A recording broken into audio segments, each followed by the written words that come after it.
How to fix laggy video playback for Mavic Mini is easy when you know what's causing it. Are you struggling with this? In this video, I want to show you what to look for, how to fix it, and how to handle drone footage recorded at different frame rates. So make sure to watch the video to the end if you want to know more about that. Warning! Be aware, once you know this, you can't unsee it. It drives me absolutely crazy to see a great piece of footage when it's not being played back smoothly and it's jerky and stuttery. This video is not only for the Mavic Mini, it's for all footage recorded regardless camera, as the issue is the same. But before we get to that, let's roll that intro.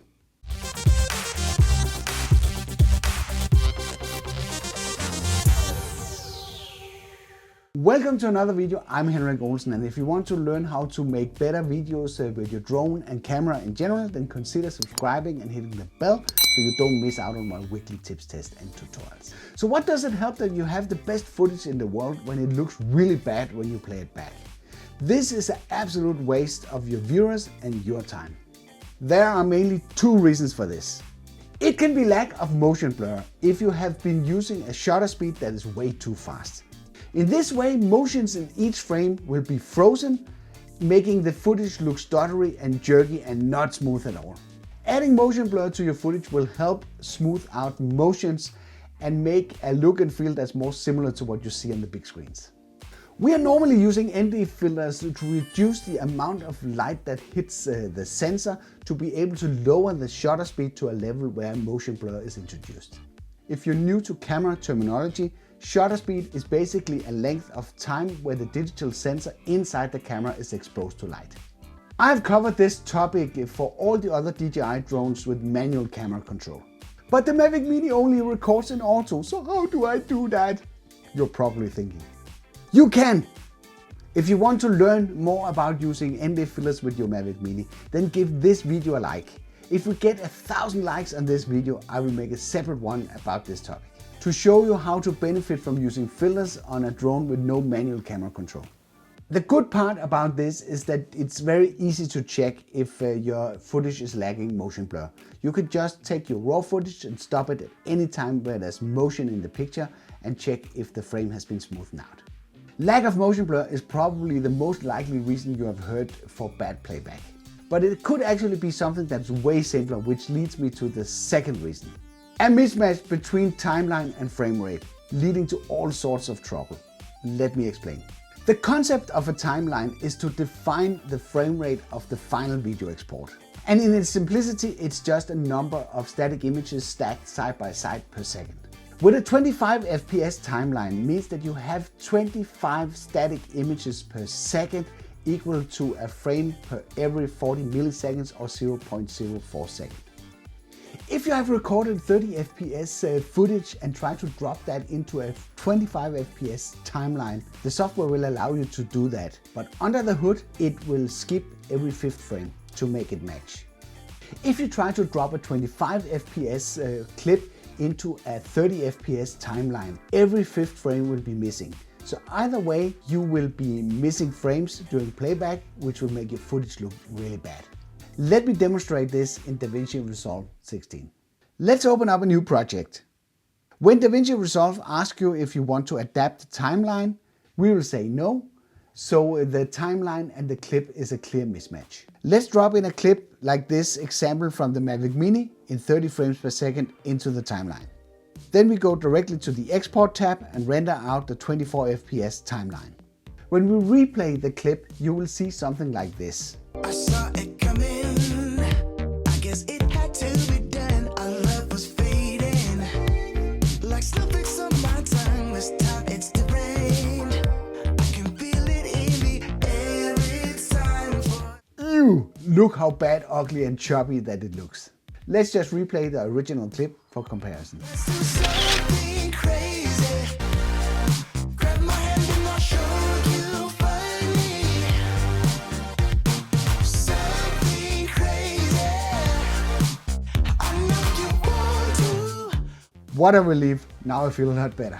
Let's replay them side by side so you can see how bad it really is.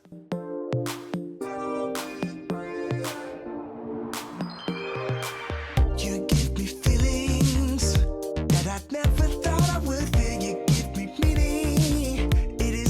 The difference is significant. You need to be aware when using DaVinci Resolve that the frame rate for your project will be fixed either through the default or through the first clip that you drag onto the timeline. After that, there's no way of changing the frame rate for the timeline. You would have to create a brand new project. Before we talk slow motion footage, I do want to mention that I have made a complete course on the free editor DaVinci Resolve 16. This is a complete zero to hero course that will teach you all the basics in less than 25 minutes. If you're interested in that, take a closer look in the description below.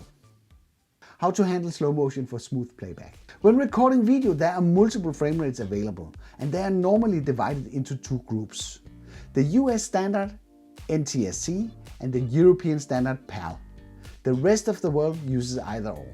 For NTSC, you have 24 frames per second, primarily used for the big screens, 30 FPS for television, and 60, 120 and 240 for slow motion.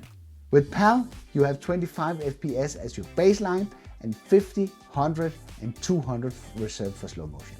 If you seamlessly want to switch between footage recorded at different frame rates, utilizing the slow motion options, you need to make a decision what standard that you want to follow. And stick to the frame rate within your choice, as mixing will generate issues with frame skipping and gaps as highlighted in this video. If you, for example, drop a 120 FPS clip into a 30 FPS timeline, it will play back at normal speed. You need to slow down the clip to make it play back in slow motion. For 120 FPS on a 30 FPS timeline, you need to slow it down to 25% to make it play back at a quarter of the speed. You can do that without quality loss because each second of the video contains 120 images. You could decide only to reduce it to 50%. This will make the 120 FPS footage play back at half speed. If we switch to a 24 FPS timeline, you can slow it down to 20% and make the 120 FPS footage play back at a factor 5 without quality loss. You can scale the playback speed up and down like that. Just make sure that the video frame rate divided with the timeline frame rate is an integer. To simplify this, you need to match the video frame rate with the timeline. So if your footage is 30 FPS NTSC, then you need to put it on a 30 FPS timeline and record all your other footage in NTSC frame rates to make it all match. For the record, there's no specific reason for selecting NTSC or PAL, as these standards are supported on both sides of the pond.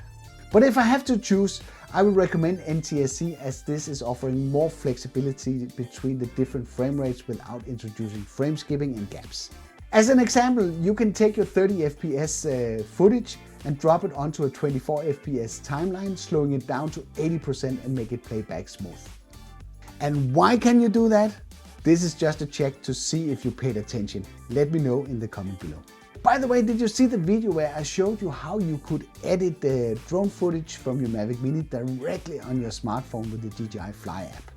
This is a pretty amazing tool and you can access this video through this card. If you want to see other videos about the Mavic Mini, I've compiled a playlist that you can access through this card. I hope you liked this video. If you did, then feel free to give it a like. If you didn't like it, feel free to press the dislike button twice. Thank you for watching and I'll be back on the next one.